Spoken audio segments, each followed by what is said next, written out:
Aduh, macam salah topik je aku buat ni.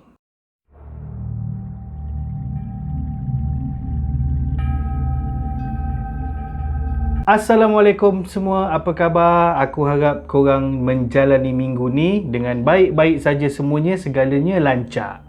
Khamis datang lagi, hari semalam pun muncul lagi. Korang mesti tahu, kat dunia ni banyak sangat rahsia yang kita tak tahu. Apatah lagi yang berkaitan dengan masa. Kita tak tahu besok apa jadi. Bukan setakat besok, seminit bahkan sesaat lepas tu pun kita tak tahu apa yang akan jadi dalam hidup kita. Macam contohnya pandemik yang berlaku kat dunia dalam masa 2 tahun 3 tahun ni. Mula-mula dulu ingat sekejap dan dekat China je. Rupanya sekarang dah satu dunia dah rasa. Dah macam-macam varian ada sekarang, dah macam kereta dah. Rahsia yang paling setiap orang, setiap individu tak tahu adalah kematian. Kita tak tahu bila kita akan mati. Kita tak tahu bila masanya untuk orang-orang keliling kita, keluarga ke kawan-kawan rapat kita yang akan pergi meninggalkan kita. Macam mana kita mati pun kita tak tahu. Atau mungkin apa perkara terakhir yang kita akan buat sebelum kita mati pun kita tak tahu. Mungkin makan makanan terakhir, minum minuman terakhir, ketawa terakhir atau perkataan terakhir, atau mungkin salaman yang kita berikan kepada ibu bapa kita ke, itu adalah salaman terakhir untuk kita dan mereka. Bila cerita pasal kematian ni memang akan sebab. Hari ni aku nak cerita pasal gambar terakhir yang sempat diambil sebelum seseorang tu pergi meninggalkan dunia. Sebelum aku cerita, siapkan tisu dulu, manalah tahu korang jenis hati lembut. Dan juga jangan lupa tekan butang subscribe, like, notification dan share kepada kawan-kawan korang seluruh dunia. Foto ini diberi caption "The final picture of my cousin Gary taken on September 11, 2001." Gambar terakhir sepupu saya Gary yang diambil pada 11 September 2001.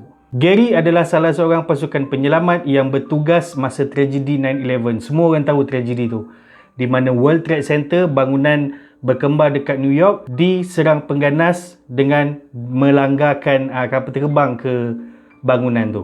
Gambar ni diambil oleh orang awam yang terkandas dalam Brooklyn Battery Tunnel.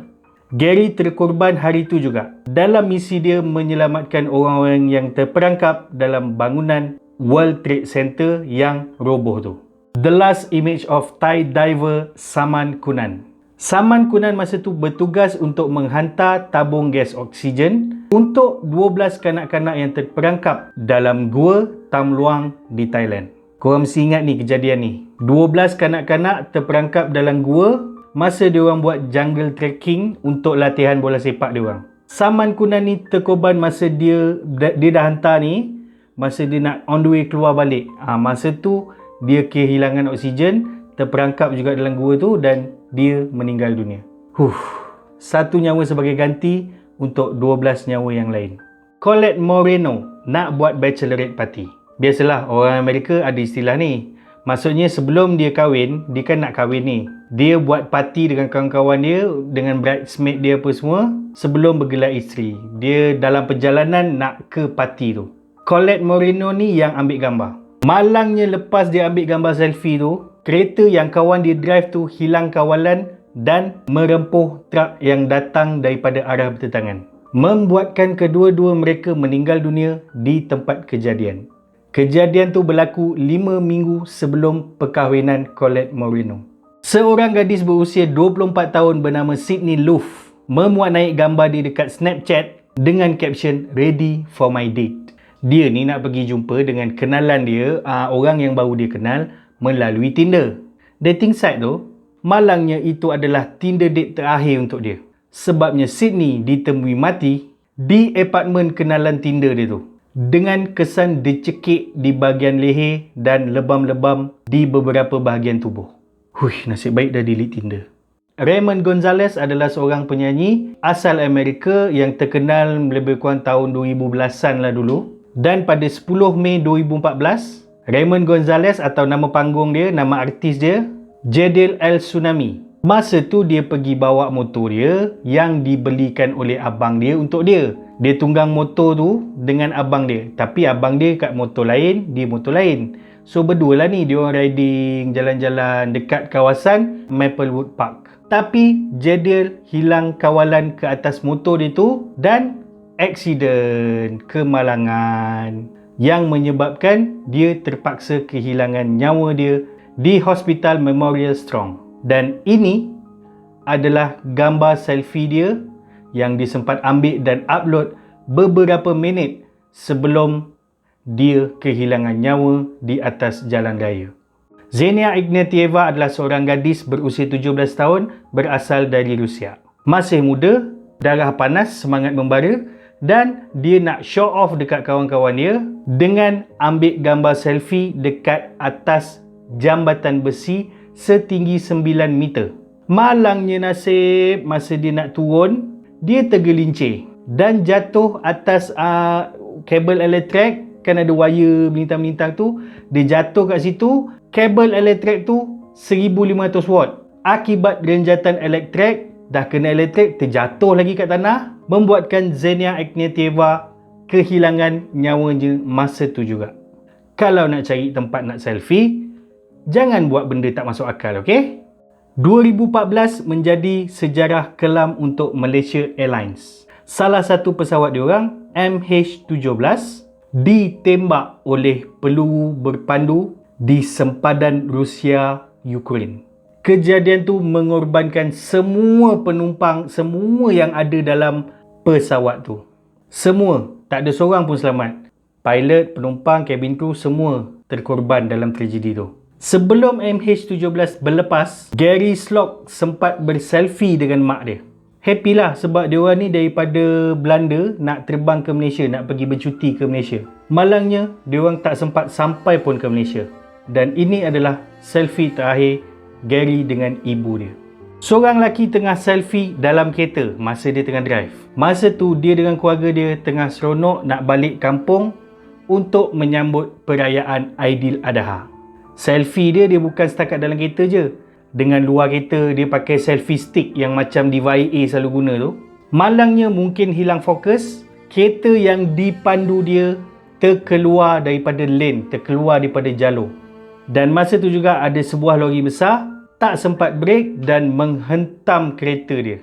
Kemalangan yang berlaku berdekatan dekat terowong menora tu mengorbankan dua wanita yang berada di belakang dalam gambar tu, belakang kereta tu. Dan dua wanita tu adalah ibu dan adik dia. Gambar ni berkaption, "The last photo taken of my elder brother as he was leaving for college. He was a victim of a drinking and driving accident. I miss him every day." Gambar terakhir abang dia sebelum meninggalkan rumah untuk ke college, nak sambung belajar. Malangnya kerana orang yang tak bertanggungjawab, drive sambil mabuk, abang dia tak sempat nak melanjutkan pelajaran, nak habiskan belajar, nak buat keluarga dia bahagia. Terpaksa kehilangan nyawa atas jalan. Jangan memandu kalau mabuk. Duduk diam-diam kat situ, atau suruh kawan hantar balik, atau grab aja. Seorang penghidap barah payudara di Connecticut dapat mencapai impian dia untuk berkahwin, untuk menikahi lelaki yang sangat-sangat dia cintai 18 jam sebelum dia meninggal dunia. Pasangan ni mengadakan upacara perkahwinan diorang di gereja Hospital Hartford. Dapat juga dia kahwin dengan orang yang dia sayang ni sebelum dia meninggal. Yang ini touching. My 96 years old grandma with my 100 years old grandpa hours before her death. 77 years of marriage. Nenek saya yang berusia 96 tahun bersama dengan atuk saya yang berusia 100 tahun beberapa jam sebelum nenek saya meninggal dunia.